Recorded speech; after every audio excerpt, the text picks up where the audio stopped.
YouTube is a massive platform. Over the years, it has grown a ton and is now one of the largest social media platforms ever. With how big YouTube is, there are naturally going to be tons of videos uploaded to the site. With how much variety there is in the content that gets uploaded, there's always something interesting for you to watch. But obviously, not every single video that has been uploaded in the past 20 years is gonna stay on the site forever. Some people may delete their videos, their channels may get terminated, their videos may get taken down by YouTube or due to a copyright strike, etc. Now, when videos get suddenly taken off the platform, there's always a slight chance someone might still have the video and could re-upload it, or it has already been re-uploaded to the internet prior to its deletion. But not all videos get this lucky, and as a result, they become lost media. So today, we're going to be taking a look at some of these videos that didn't quite get so lucky with preservation and became lost to time. Just like my last video on this, the videos we're going to be looking at are pretty strange in nature, so be prepared for another interesting video here. But without further ado, let's go. My Little Pony fan animations. Alright, so we're going to be starting out with quite the topic here. This actually covers several different videos all created by the same person rather than just one hit video they made. Now, if you were around on YouTube back in the early 2010s, chances are you've seen a My Little Pony video pop up in your recommendations somewhere. This show dominated the internet in the early 2010s, and there was content everywhere. Whether that was clips from the show being shared around, GIFs, remixes, and especially fan animations, which will be the focus of this topic. The amount of MLP fan animations out there is way too much to count, and I myself have definitely watched a few back in the day. In fact, this animation called Double Rainboom was my first real exposure to the Powerpuff Girls. Yes, I'm not kidding. So I think it's safe to say that these fan animations have had and still continue to have a huge impact on the internet. But there was one channel in particular which had made some fan animations of their own but have become elusive. And that is, ironically, a channel named Unknown. Funnily enough, most information regarding this channel is, well, unknown. We don't know when it was made, who ran it, when it was deleted, or even all of their videos. But thankfully, not all of their history is completely wiped. The Unknown channel seemed to have 9 videos total before it was taken down by the owner randomly. As of me making this video, only 4 out of the 9 videos have been identified, with 2 already having been found. These found videos are both related to their own adaptation of a classic story called My Little Dashie. This story is about a random guy finding Rainbow Dash, who is transported into the human world as a filly and taking care of her. A lot of you may already be familiar with Storm XF3's adaptation of this story, but many of you probably do not know about this adaptation. The upload date of the original video is unknown, but it was 100% sometime between 2011 and 2013, as 2011 is when the original story was made, and 2013 is when the re-upload of this video was uploaded. Now, when you watch the full video itself, it definitely isn't the greatest animation ever. From Mom. Are there any left? There may be one. But the fact that they stayed this faithful to the original story and is almost 1.5 hours total is definitely dedication. And this probably looked really good to a lot of people back when it was uploaded, so it's definitely not a video to scoff at. The other re-uploaded video just seems to be a soundtrack for the full animation, so nothing too special, but still interesting nonetheless. So yeah, these 2 videos are the only 100% found videos from this channel. The next 2 videos I'm going to be talking about are some of the most infamous, and one in particular has had a lot of people looking for it over the years. So here we go. The first of these videos I want to talk about is easily their most infamous video, and that is My Little Pony Cupcakes is Real. As the title suggests, this is an adaptation of the popular Cupcakes creepypasta, which dominated the MLP fandom for years. This video was actually meant to adapt Cupcakes as if it was an actual episode of the show, hence the "is real" in the title. And the video itself is even the same length as an episode of the show, being 22 minutes. Now, if you don't know what happens in Cupcakes, Pinkie Pie gives Rainbow Dash a cupcake, which knocks her out and wakes up in some secret room downstairs with Pinkie. Pinkie then proceeds to torture Rainbow Dash and eventually turns into a cupcake. It's definitely not the best story ever, but people ate this up back in the day. And there were tons of video adaptations made as a result, including this one. Now, some of you may actually recognize this video, either because you've seen it before, considering how popular it was, or because I actually ranked part of this video in my Cupcakes remake ranking. And let's just say, we had some fun with it. They're here now. What is the music in the background? Special ingredient. What? I think I've been doing this. Oh. Oh my god, what the freak? Why is it so loud? Stop! Stop with that goofy last sound effect! That is not sound. I'll try something else. Oh yeah, she's having troubles. What the freak? What the freak was that? What the freak? Made Mario. What? Yeah, just like the My Little Dashie video, it's not the highest quality thing ever, but it's definitely very faithful to the story it's adapting. Now, we actually do have an archive of this video on the Wayback Machine from May of 2013, but as you could guess, the actual video wasn't saved on there. But we can still see some other information about the video. At the time of this archive, the video had over 350,000 views, so this was definitely a hit video for the unknown channel. We can also see that the video had over 1,000 likes, but nearly 800 dislikes. So clearly the reception on this animation was mixed, and I can see why. We can also see the upload date of the video, which was March 25th, 2012, and the full description of the video. The first ever full-length animated version of the infamously gory My Little Pony fanfiction, Cupcakes. This movie was not made or endorsed by Hasbro and is entirely non-profit. This movie contains scenes of blood and gore and therefore should not be viewed by children or those who dislike violence. Below that bit of text is some credits that they have given. They link stuff like the original story, the animations they used, but interestingly credited the voices in the video as video links. However, when you try to view both of these videos nowadays, they've both been privated. I have no idea if these videos were where the voice lines came from, or they just linked the actors' most recent videos or something, but regardless, these videos haven't been archived at all, so we'll probably never know. Now, funnily enough, we can actually see the original My Little Dashie upload in the recommended, with it only having 59,000 views at the time of this archive. This goes to show how views don't always give a video a better or worse chance of being re-uploaded. And finally, we can even see some of the comments on the video, which mainly talk about their thoughts on the animation and mention certain scenes.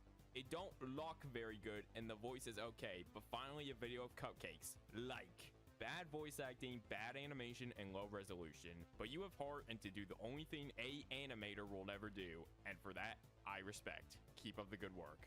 No offense, but the voice acting is horrible. Wow, apple blooms with Pinkie Pie. A random timestamp. Complaints. The animating skill needs to fit the show better. The voice acting needs quite the improvement. And overall, this is just raw and creepy.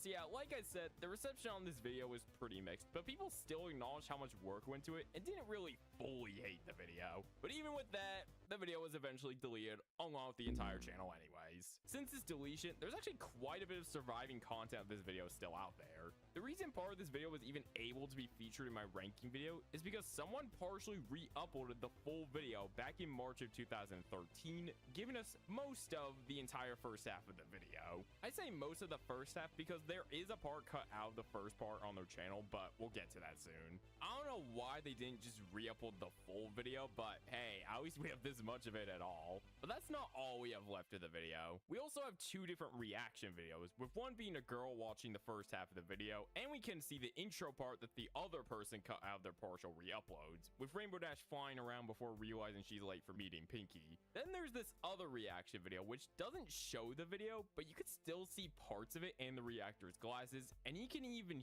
hear the video playing on the computer.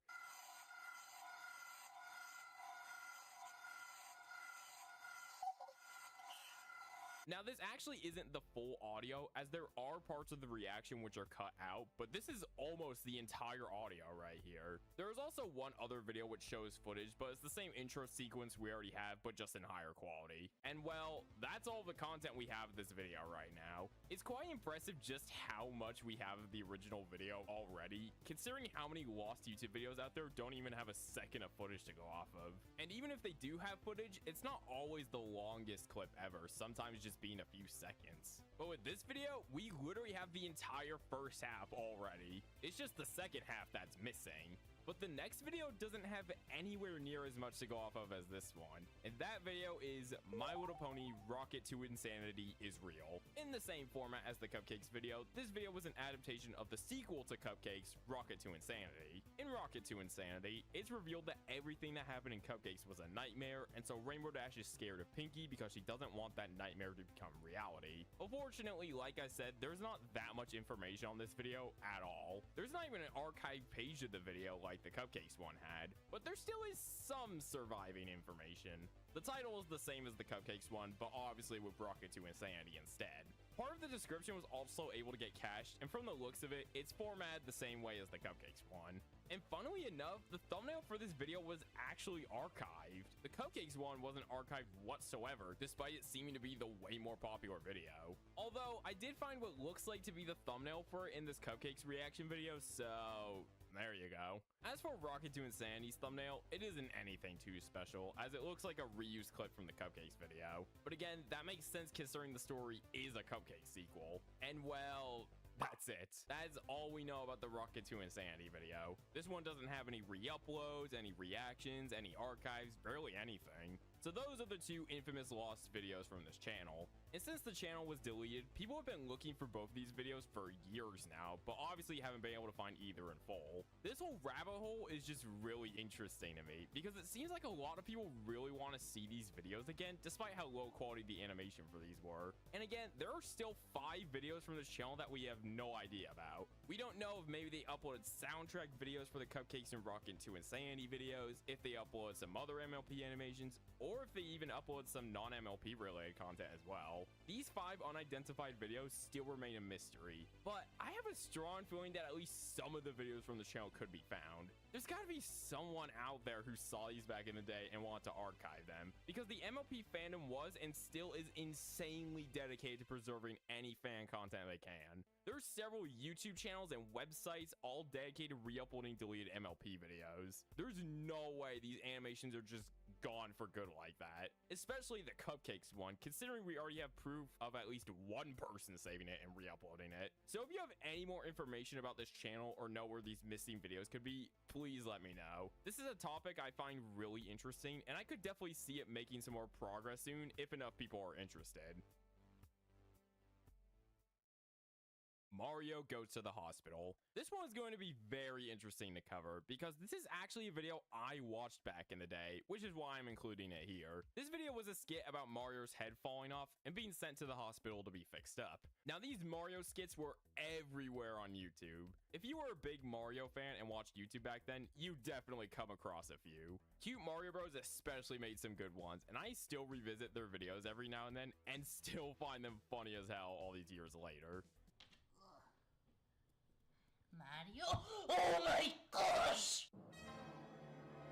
But this video in particular was not made by them. In fact, it wasn't really a well-known channel at all. It was just this random kid who seemed bored and wanted to create a short skit for fun. And that's what's so charming about these old Mario skits in general. It's just people having fun and uploading that fun to YouTube. I myself have made tons of low-quality Mario plush videos, and I remember having so much fun making them. I didn't care about the crappy camera work or the improvised plot and dialogue. I was just having fun.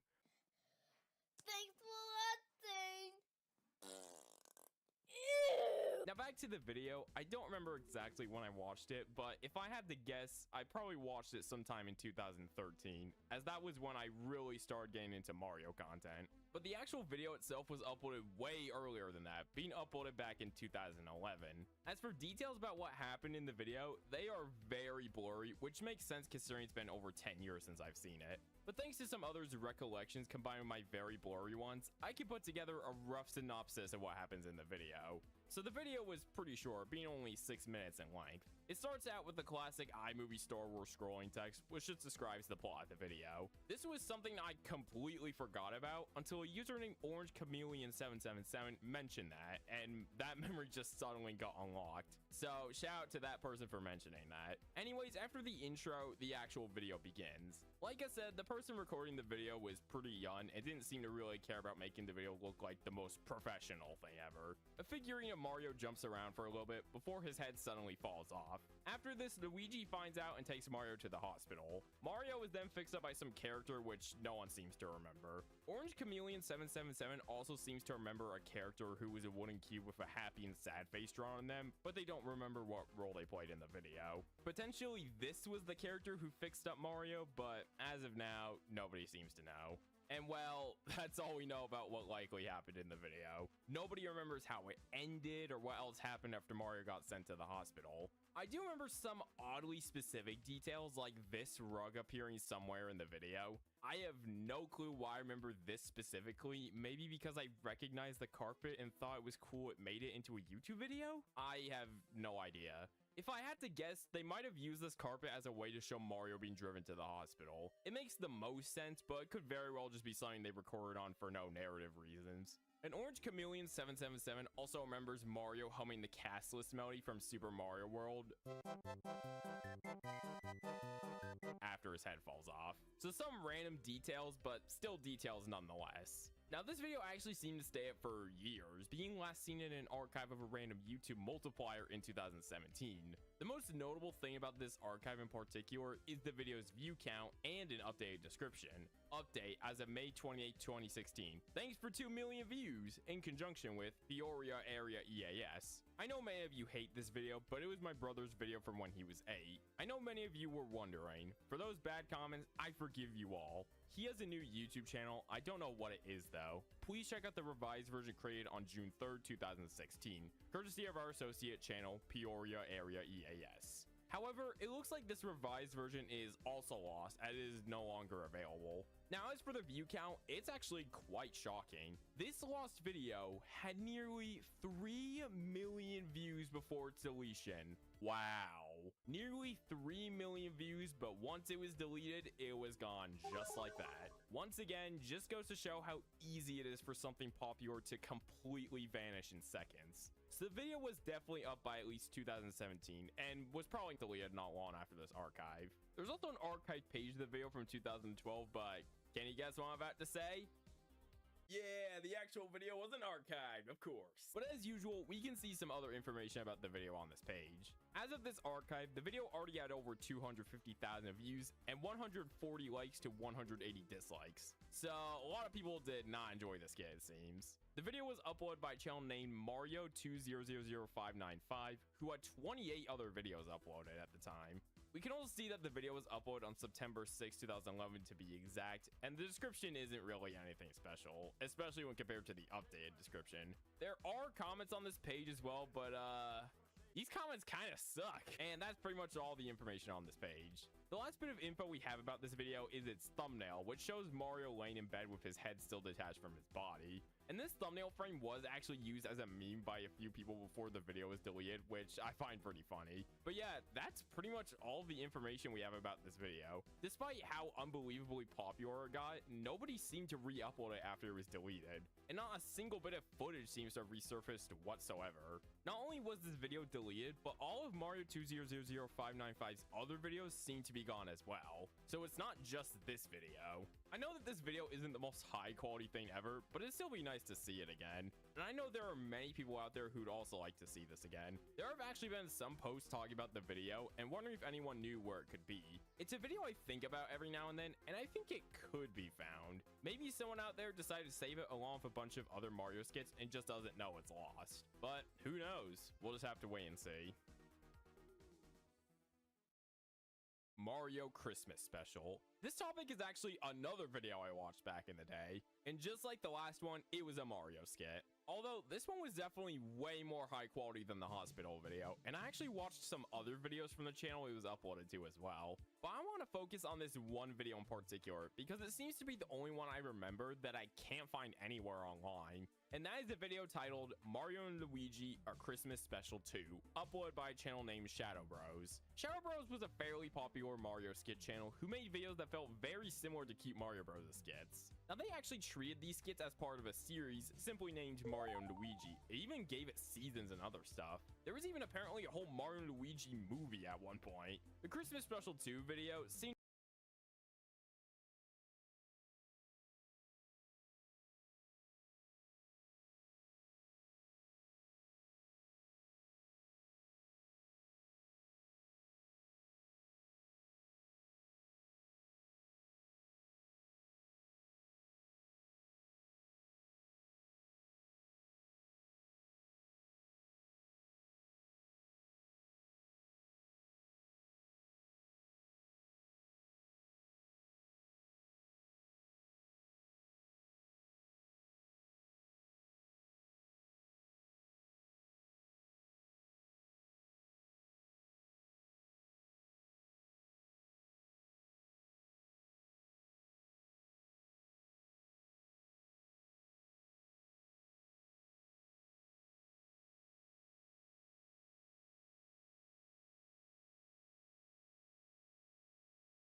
to be part of the very short season 3 of the series, having only 2 episodes. As for when I watched this video, I'm pretty sure it was once again 2013. The actual video itself was uploaded way back in 2009 though, making this older than the hospital video. There's almost no footage of the video to go off of, so once again, the best we have is a combination of me and others' recollections of what happened in the video.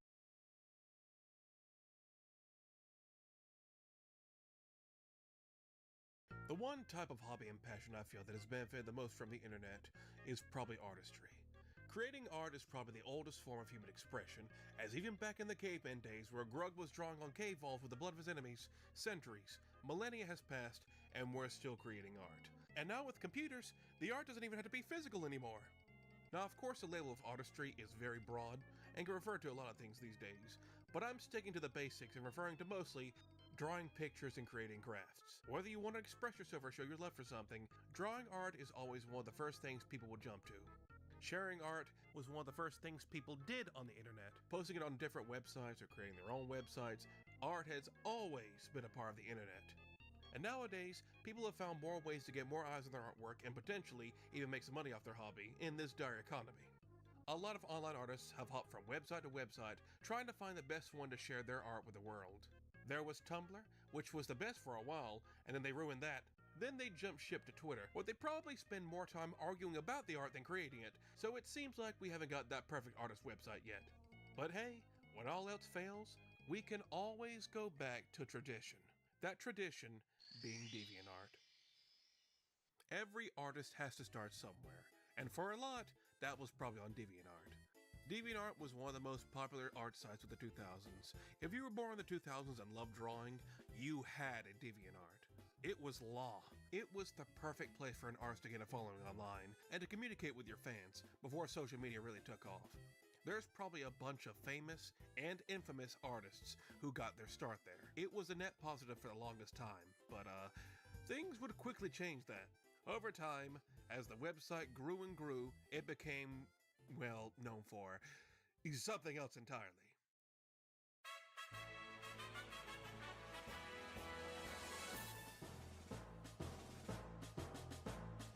The website got big enough that it started attracting artists of all kinds. This would lead to an increase in weird, kinky, and hyper-specific art, which they would then find others with the same interests, and then they would make communities, and then developing teens overrun with hormones would see it, and then get into it, and over the years, a lot of interesting cases were spawned in the midst of this shift, and entire YouTube channels and series were made to document some of these cases. And now is when I strike when the iron is ice cold.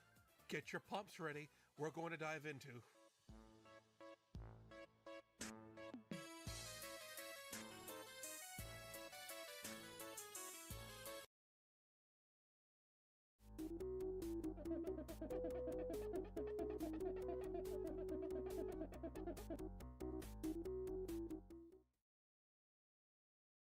Like I said, there used to be a ton of YouTube channels and videos that were made to just look at the weirdness of DeviantArt users, and you don't really see them that much anymore. Maybe it's because DeviantArt fell out of public consciousness, or it became an oversaturated market, or maybe it was just seen as bullying. You don't have to worry about that. I'm the nicest guy you'll ever meet. So this is really a dead genre I could take full advantage of, and I'm going to be pointing out some of the most interesting ones in my opinion. Now, here's a classic question for you. Do you like Sonic the Hedgehog? Blah blah, Sonic the Hedgehog's fanbase is full of weird people and autists. We all get the picture. But I think DeviantArt is where this stereotype truly blossomed. This is where it probably started. All these teenage kids getting into fandoms and communities, and when that involved Sonic the Hedgehog, they all made their Sonic OCs, of all shapes and sizes. There were so many of these damn things on the site, people made a game based on it. Yeah, you probably know it, the Hedgehog game, where you would type your name into Google Images and see what you would look like in hedgehog form, because every name was attached to some type of hedgehog. Except for me, apparently. I'm not getting any results here. Don't worry, I can fix that. Oh, commissioned artist! Appeased. There we go. Isn't he lovely? You can find Sonic fan accounts and communities all over DeviantArt, and a lot of them were, children. And well, what can you really say about a bunch of kids who probably just started drawing and are expressing liking a video game? Not really much to talk about. There is one, however, that I think makes for a very interesting case. That case is the case of Chase the Hedgehog. Chase used DeviantArt to show off his fan art for Sonic the Hedgehog, and he has a lot of skill for someone his age. Just take a look at some of his work. Wow, he's still probably a better artist than me. Yeah, Chase's art is not very good. Very MS Paint core. This is apparently supposed to be Silver the Hedgehog, and this is the timeline where Silver's mom got together with a Smurf.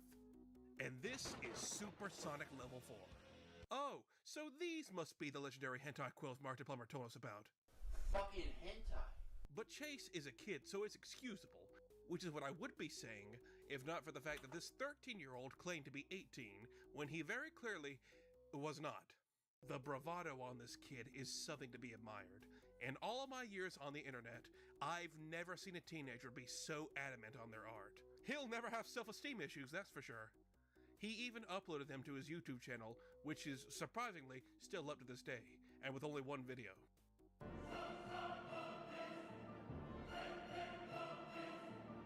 I didn't add this music, by the way. This is all unedited.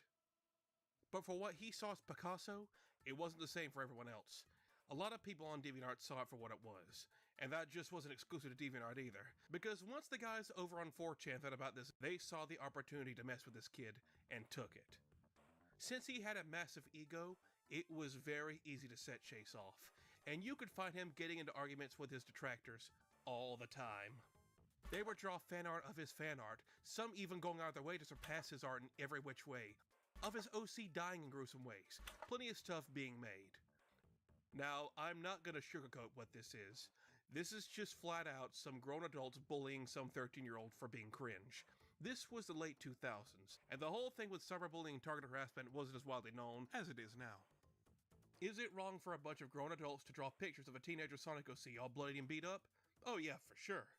But at the same time, Chase was also in desperate need of a reality check because all of his detractors weren't trolls, as he actually tried to post his MS Paint art in other places.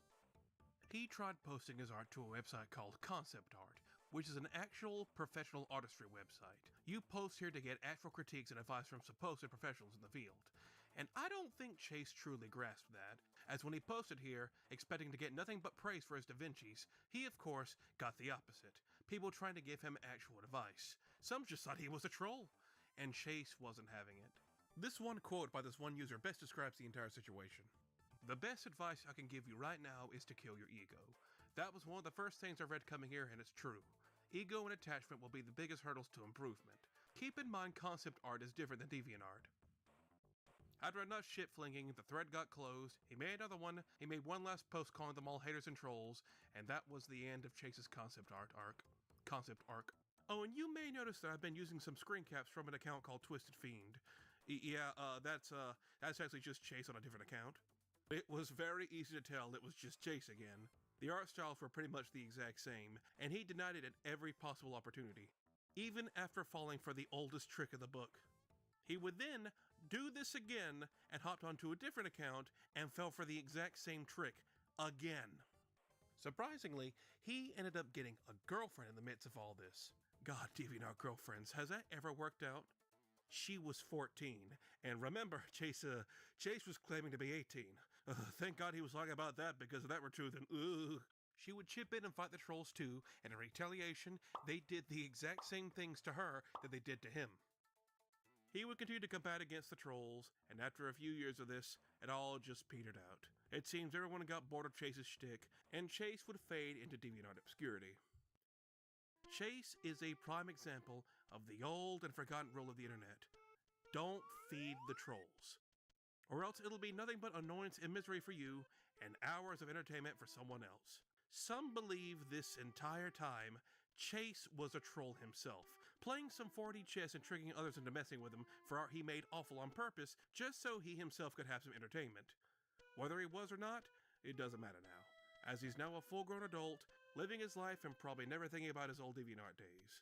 Or maybe he could be dead in a ditch somewhere in Detroit. Who knows? Godspeed, Chase.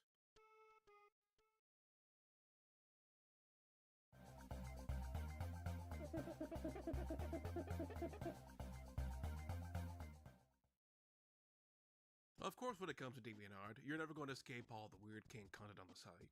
You could click on a random profile and find some sort of weird stuff that gives the person behind it their jollies. You'll always find the usual suspects, or you'll find, something more specific to their taste. Oh, hey there, little kid. You wanna come right on the horsey's back? I just wanna nibble on your face a little bit. Just come closer. Come closer to Mr. Horsey. I just wanna eat your flesh a little bit. Don't you wanna ride the pony, little boy? There's a play to pick over here, but I don't feel like frying my brain that much for this section. That's for later. But then you get into more abstract stuff. The kind of stuff only one person on this planet would ever be into. One of these I think that is worth talking about is one that had quite a bit of infamy a couple of years ago, and it's an account named Merlogic1.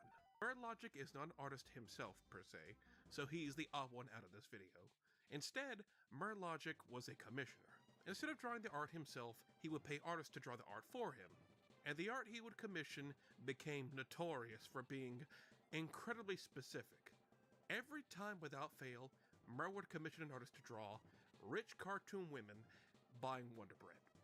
You can't get any more specific than that. It could be any sort of rich woman, but it has to be specifically Wonder Bread every time. This was the guy's entire shtick. If he commissioned you, you will be drawing this. Well, this or rich women deforesting entire ecosystems. Either it's a kink or it's a very dedicated bit. When people found out about this, it sort of became a meme of sorts. It was just so specific and weird, people couldn't not meme about it. But other than that, is that all there is to this guy? Just commissioning people to draw one or two types of art ad nauseum? Well, there might be more to this than meets the eye here. Now, some of this info may be true, some of it may be complete bullshit. Take anything you see here with a grain of salt, because I've tried my best to piece it all together. In other words, don't take much of this seriously. Apparently, the rich white woman buying Wonder Bread has a deeper meaning than just being a weird kink thing. According to him, it's supposed to be a parallel of negative stereotypes that are only shown one way in media, and he wanted to create his own version of those stereotypes, of rich white women destroying forests and buying Wonder Bread because they would never actually exist in the real world. Yeah, and every explanation the guy has given, I don't think he's ever actually answered the question, why specifically Wonder Bread of all things? Depending on where you look, you can find supposed anecdotals people have had with this guy. And like I said, take them with a grain of salt. I just don't know if they're true or not.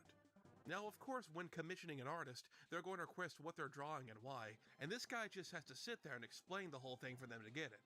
And some of them just didn't. One of the artists who didn't get it was an artist who will forever live in infamy. And even mentioning his name here is controversial. It was Shadman. Merlogic tried to commission Shadman to draw his Wonder Bread art, and Shadman didn't get it and thought it was stupid, so it never went through. For the best, honestly. Hey, you can't go. Never mind. The only other thing of note is this story posted on Tumblr about him apparently wanting to commission an artist to draw some toxic Yuri, Korra, and Asami from Legend of Korra. With Asami owning a sandwich factory and run by slaves, he has apparently spent thousands of dollars on Wonder Bread commissions. And if that's true, where he gets that money from is perhaps the biggest mystery of them all. But honestly, the entire thing is framed as overly dramatic in my eyes. It is Tumblr after all. You mean to tell me the guy who fantasizes about rich white women buying Wonder Bread and destroying forests isn't mentally sound? No! Sometimes it isn't just an artist who can be an interesting case. Commissioners are also able to draw up attention, and this guy was a walking legend around 2017-2018-ish. As you can find all sorts of joke images relating to his hyper-specific commissions if you look around enough. But he got banned on DeviantArt, and after Tumblr banned any and all not suitable for work content, all the artists left, and Merlogic had no one to commission anymore, and he faded into obscurity. He can still be found online. He still pops up from time to time, still only really known for his one thing, but you know, he's still out there and he seems to be doing fine. The last thing I want to address is, did we ever get an answer for why specifically Wonder Bread? We sadly have not. The closest we ever got was this, and it doesn't really tell us much of anything. And at this point, I don't think he'll ever tell us. Personally, I'm more of a Captain John's guy.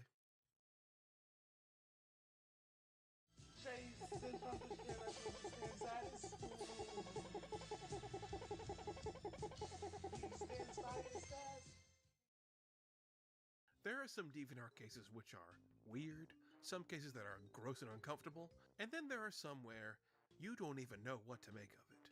Giving widespread internet access to pretty much everyone has allowed the strangest people to post whatever they like for the entire world to see. And sometimes, stumbling across the stuff some of these people would create is quite the experience. So allow me to introduce you all watching to one of the strangest art galleries on DeviantArt. Molly Hale is my friend. So at a glance, this is... how do I even describe this? Molly Hale is my friend's art gallery consists of photos of real-life places with fictional characters from different cartoons and TV shows edited in. And in these photos, they can be all kinds of things. They can be album covers, or movies, or game shows. Not only that, but sometimes these characters will make stilted comments, and then the same comment is made by another character, and then another one. There's this whole subsection of art where characters will express their love for sitting on the floor of cars. And then again, and again, and again, and again. Repetitive doesn't even begin to describe this art gallery. Molly Crosses the Street Alone, the movie. Molly Crosses the Street Alone, the complete series.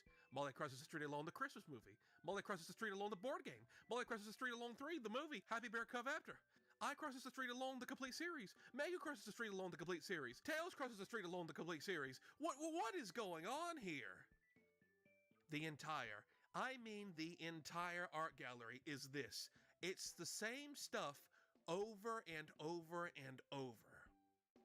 The whole thing with characters sitting in the car floor, there's over 140 of these things. Of all these characters just sitting in the car floor? What triggers me the most about this art gallery is a lot of the time the characters aren't even clear PNGs. They're just JPEGs of the characters cropped from the TV show they're from, and it just makes me wanna, it's not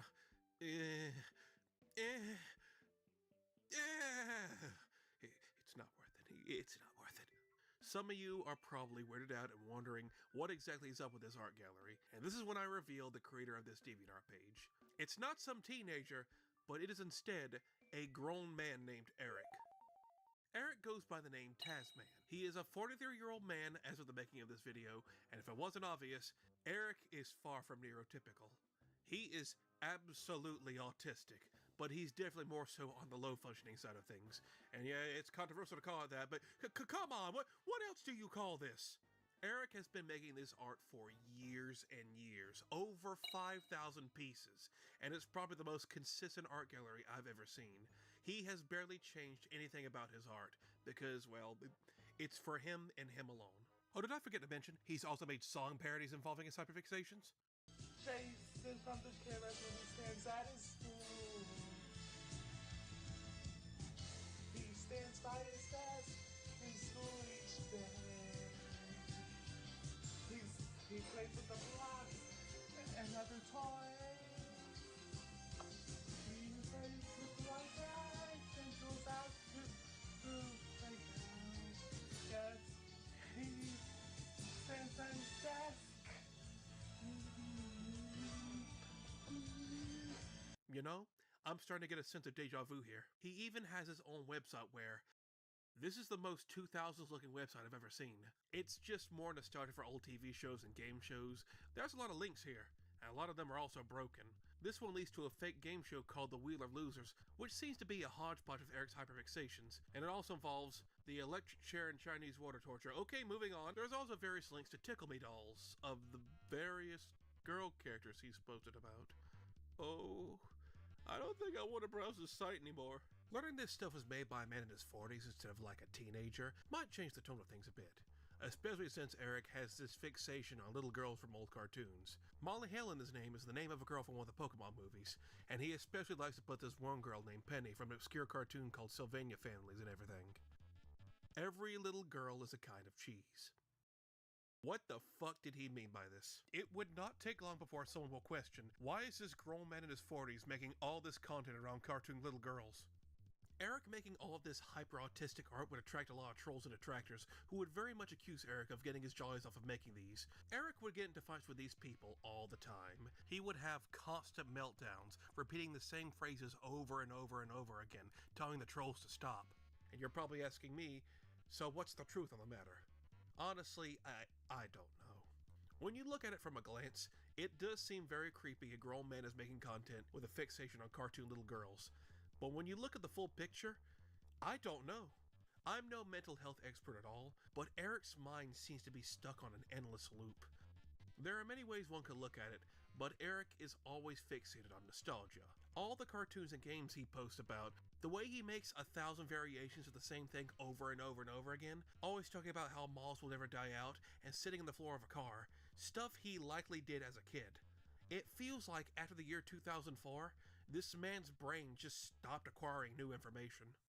The most sound theory that I've heard is that Eric's parents, with a low-functioning autistic kid growing up in the 80s and 90s, saw this kind of stuff made him happy and sort of let him wallow in his hyperfixations without any kind of supervision, and thus they took over his life. Watching the same shows over and over again, fantasizing about going to Chuck E. Cheese or the mall, he can only really think about and create content involving stuff from his childhood. And now, this is it. This is all he has. That also includes those little girl characters from those cartoons. He'll probably never move past them. Although he does seem to have this fixation on the cartoon girls making chocolate pears and trains and used to write fanfics on it. Okay, yeah, that's a little concerning.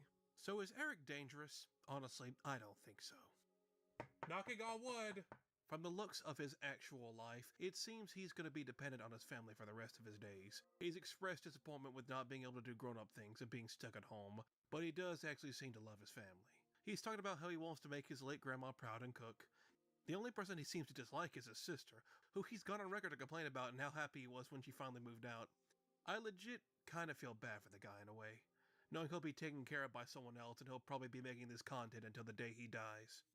All in all, this gallery and the situation surrounding it is very strange, but as long as it's pleasing Eric, that's what its entire purpose is.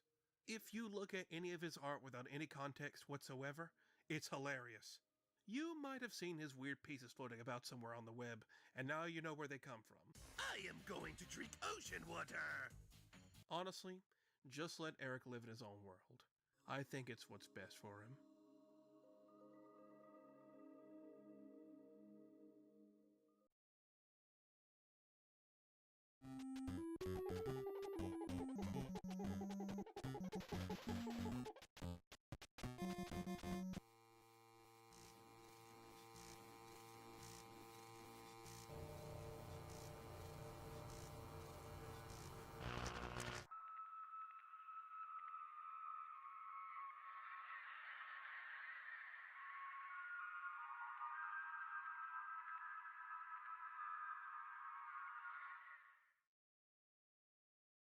Hey, listen. I had a whole section here where I was going to talk about comfort characters. Characters that a lot of neurodivergent people latch onto, where it makes them feel safe and can relate to them. But then I realized, if I did that here, it would look bad for all the sane people, compared to the fucking troglodyte I'm about to talk about. So I scrapped the entire section. Sorry if you were potentially looking forward to that, but trust me, you'll thank me later. I'm gonna go ahead and cut the shit and get right to the point.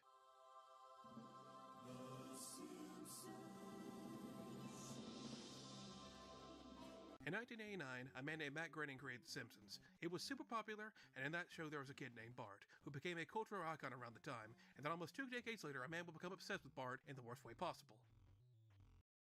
You want to be uncomfortable? You want to feel gross on the inside? Well, I can do just that. Let me introduce you to Solid Mario and his DeviantArt gallery.